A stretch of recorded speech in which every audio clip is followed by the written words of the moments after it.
देख रहे हैं लाइव हरियाणा 24 न्यूज और आपके साथ मैं हूं ममता सिंह। तो चलिए शुरुआत करते हैं आज की कुछ खास बड़ी खबरों से। फरीदाबाद से पूर्व कांग्रेस के प्रदेश अध्यक्ष और अब आप नेता अशोक तंवर ने कांग्रेस के चिंतन शिविर पर निशाना साधा है। उन्होंने कहा कि चिंतन मंथन की स्टेज चली है, जो लास्ट स्टेज पर होगा वहां कोई चिंतन मंथन इंजेक्शन काम नहीं करता। कांग्रेस अब बियॉन्ड सर्जरी चली है, अब इसमें किसी डॉक्टर का रोल नहीं, किसी चिंतक का रोल नहीं है। उन्होंने कहा कि कांग्रेस का अब कुछ नहीं हो सकता, यहाँ केवल हाईकमान को दबाव में रखने वाले लुटेरे रह सकते हैं। इस दौरान उन्होंने कांग्रेस की कलह पर भी जमकर निशाना साधा। अशोक तंवर आज फरीदाबाद में थे, जहाँ उन्होंने पार्टी में कई कार्यकर्ताओं की ज्वाइनिंग करवाई। कांग्रेस के पूर्व प्रदेश अध्यक्ष और इन दिनों आम आदमी पार्टी में शामिल हो चुके हैं। अशोक तंवर ने प्रदेश अध्यक्ष उदय भान और भूपेंद्र हुड्डा पर निशाना साधा है। उन्होंने कहा कि कांग्रेस में अब केवल वही लोग रह सकते हैं जो बेहद धनाढ्य और हाईकमान को ब्लैकमेल कर सकते हैं। ऐसे लोग जिन पर 200 एकड़ जमीन कब्जाने के आरोप हैं, तो दूसरों पर किसानों की जमीन हड़पने के आरोप हैं। कांग्रेस में गुटबाजी संबंधी सवाल पूछने पर उन्होंने कहा कि कांग्रेस वह पार्टी है जो मर सकती है, मर रही है, लेकिन सुधर नहीं सकती। ये लोग यही संदेश दे रहे हैं कि इस दौरान उनके निशान पर मुख्य तौर पर भूपेंद्र सिंह हुड्डा, नवनियुक्ति प्रदेश अध्यक्ष उदय भान और बीजेपी पर हमलावर नजर आए। अशोक तंवर ने प्रदेश अध्यक्ष उदय भान पर 200 एकड़ जमीन कब्जाने के मामले और भूपेंद्र सिंह हुड्डा पर किसानों की जमीन हड़पने संबंधित आरोप लगाया। उन्होंने साफ तौर पर कहा कि कांग्रेस इन दिनों अपने खात्मे की तरफ है और 2023 में पूरी तरह खत्म हो जाएगी, जिसके बाद 2024 में लड़ाई भारतीय जनता पार्टी और आम आदमी के बीच ही रहेगी। उन्होंने कहा कि पंजाब और दिल्ली के बाद हरियाणा की हालत देखते हुए लगता है कि हरियाणा में इन दोनों प्रदेशों से ज़्यादा बहुमत लेकर आम आदमी पार्टी सत्ता में आएगी। उन्होंने कहा कि पार्टी प्रदेश में अपना संगठन बनाने में लगी है और जल्द ही संगठन बनाकर तैयार हो जाएगा। चंडीगढ़ के मुद्दे पर उन्होंने कहा कि चंडीगढ़ हरियाणा का एक और हरियाणा का रहने वाला है। जो कांग्रेस पर गुटबाजी संबंधित सवाल पूछने पर उन्होंने कहा कि कांग्रेस वह पार्टी है जो मर सकती है, मर रही है, लेकिन सुधर नहीं सकती। ये लोग यही संदेश दे रहे हैं। हमारे कुछ नए साथियों ने आम आदमी पार्टी का दामन थामा है।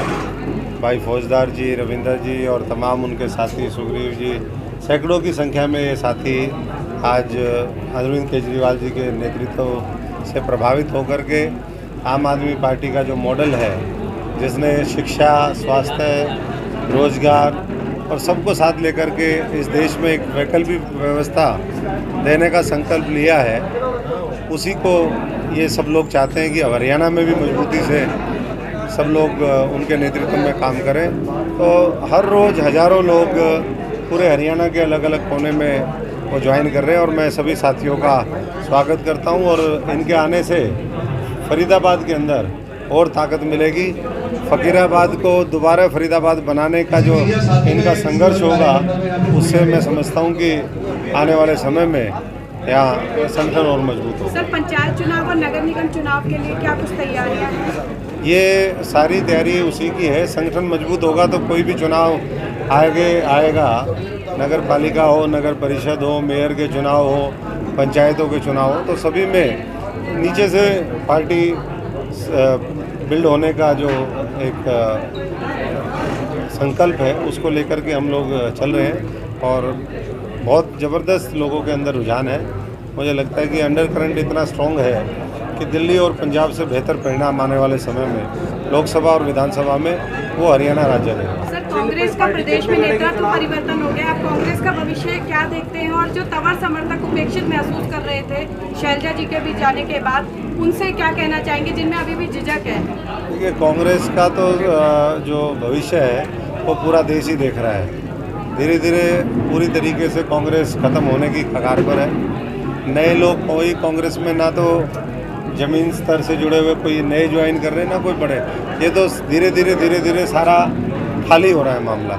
अब वहाँ पर वो लोग बैठे हुए हैं जो पूरी तरीके से या तो जिनके पास अथाह संपत्ति है, हाईकमान को जो ब्लैकमेल कर सकते हैं, या फिर जो अपने निजी स्वार्थों के चलते देश के लिए, समाज के लिए, हरियाणा के बारे में सोचने वाले लोग, लोगों के बारे में सोचने वाले लोग वहाँ पर नहीं है। वो तो बीजेपी के साथ साठगांठ करके अपने आप को जेलों में जाने से बचाने वाले लोग हैं।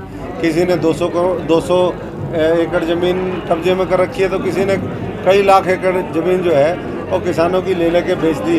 और आज भी जो है भारतीय जनता पार्टी 7-8 साल उसके सरकार में होने के बावजूद भी ऐसे भ्रष्ट लोगों के ऊपर कोई कार्रवाई आज तक नहीं हुई है। तो मैं समझता हूँ कि 2023 में कांग्रेस मुक्त भारत का सपना बीजेपी और कांग्रेस मिलकर के पूरा कर देंगे और 24 की लड़ाई अरविंद केजरीवाल जी के नेतृत्व में वो कांग्रेस आम आदमी पार्टी लड़ेगी। सर, आम आदमी पार्टी की हरियाणा इकाई क्या मानती है? चंडीगढ़ पंजाब का है या हरियाणा का है?